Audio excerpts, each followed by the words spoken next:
تفتكر إيه أغلى حاجة بتملكها؟ لا، مش الفلوس. أغلى حاجة هي الوقت.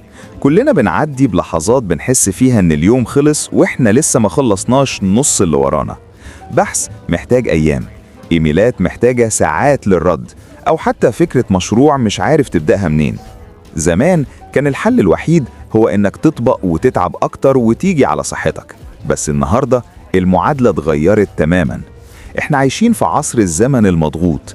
الحاجة اللي كانت بتتحضر في أسبوع دلوقتي الذكاء الاصطناعي يقدر يخلصها لك في دقايق، وبدقة يمكن أحسن كمان. الذكاء الاصطناعي مش جاي ياخد مكانك، هو جاي يكون المساعد الخارق بتاعك، جاي يختصر لك الطريق. بدل ما تضيع 5 ساعات في تجميع بيانات، هو بيعمل ده في ثواني ويسيب لك انت الإبداع والقرار الأخير. تخيل لو بتكتب مقال ومحتاج مصادر، في دقيقة هيكون عندك الخلاصة.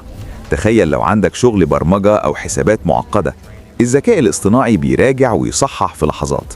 وحتى لو عايز تتعلم مهارة جديدة، هو بيعمل لك خطة مذاكرة متفصلة على مقاسك. في قناة كل الروبوتات احنا مش بس بنتكلم عن تكنولوجيا، احنا بنتعلم مع بعض ازاي نشتري وقتنا، ازاي نستخدم الأدوات دي عشان حياتنا تبقى أسهل وأسرع وأقل ضغطاً. لو عايز تكون من الناس اللي سابقين بخطوة واللي بيعرفوا يستغلوا كل دقيقة في يومهم صح، فالمكان ده ليك. انضم لعيلتنا في قناة كل الروبوتات ودوس اشتراك وفعل الجرس عشان اللي جاي هيريحك كتير.